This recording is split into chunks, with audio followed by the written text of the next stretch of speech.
Hey guys, it's Grimdark Tyke, and welcome to another Theme Park Tycoon 2 update overview, where I'm going to be showing you this brand new 4D coaster and everything else that's new in this update.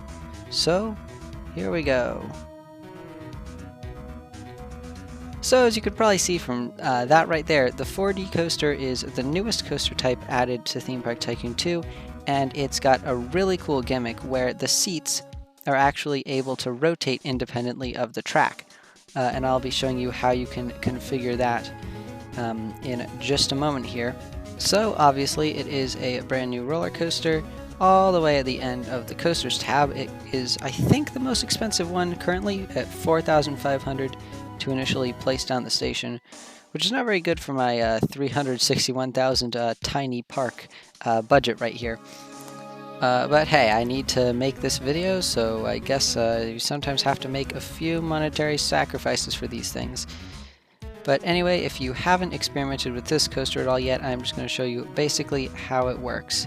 So you can place down the station. This coaster has to have at least 4 tiles of station in order to have just 2 rows, because in the very front you can see there is this little car in the front, and then we've got each row of seats is a little bit larger than usual, and that is because it needs to have clearance to be able to rotate.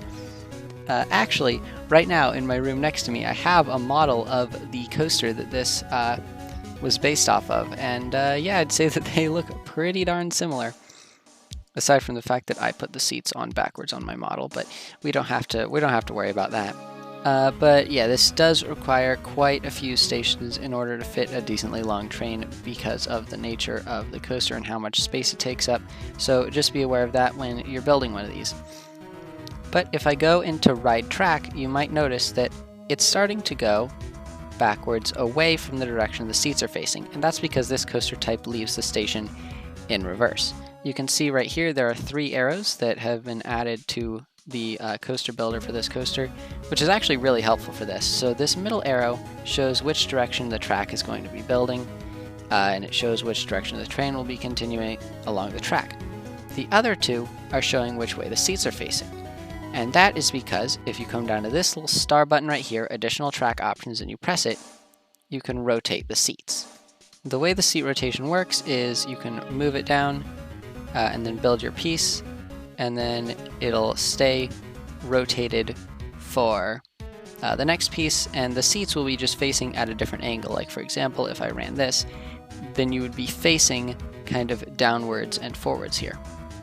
Hopefully I've explained how the seat rotation works well enough, because now I'm going to be moving on to what elements this coaster can use. So obviously we've got chain lift, we've got station, pretty typical. We've also got the normal pieces and all the turn pieces. Gentle slope, steep slope. You cannot go vertical up, but you can go vertical down, as you can see right here.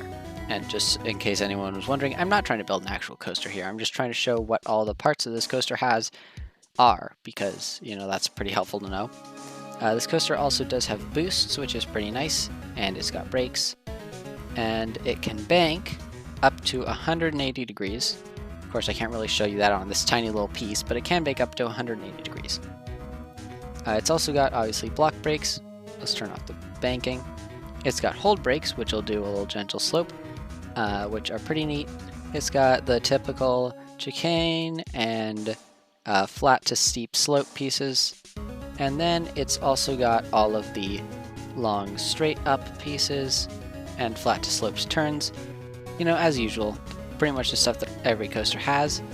I guess some of the more unique stuff would be down here. It's got corkscrews because it can do inversions, and it's also got wide loops. So yeah, you've got the wide loops. Now I'm going to delete this abomination of a coaster and start a new one. Or rather, I'm not going to start a new one, because the next thing I want to talk about is how you get this thing. You can get it from the achievement Serious Investments, which requires a park value of at least $400,000. I have a slightly better tutorial or tips video on how to get that on my channel, and I will hopefully have put that in the description. If I didn't, you can comment, yell at me about it. But the way you get that is you need to have your park value $400,000. You can see your park value from your park information menu or in your settings. this park's value is $36,000, so I'd be nowhere close to it on this park. And the way you get your park value up is simply by building more things. For example, if I spent a lot of money on a bunch of rides, that would bring up my park value. Building flat rides, roller coasters, anything expensive brings up your park value, but keep in mind that that will take quite a bit of money.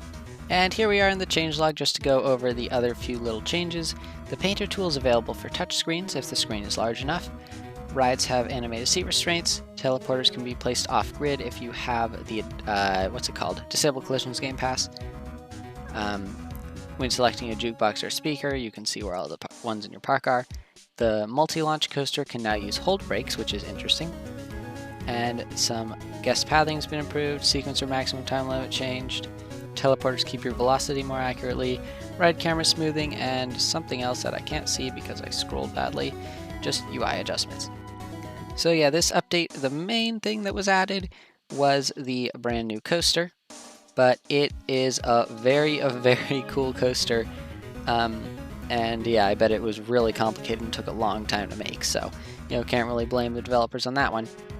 But I am just going to build a small example coaster right here before I end the video, just in case anyone wants to watch me build one. And then I can also go on about coaster nerd stuff.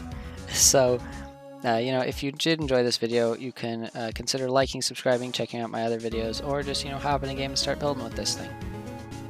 I do want to mention that this ride was most likely inspired by X2 at Six Flags Magic Mountain, and yes, I know that there is a very similar coaster in Japan and one in China as well, but judging by the track type and support color, or the track color and support colors, I would assume that this was based off of X2.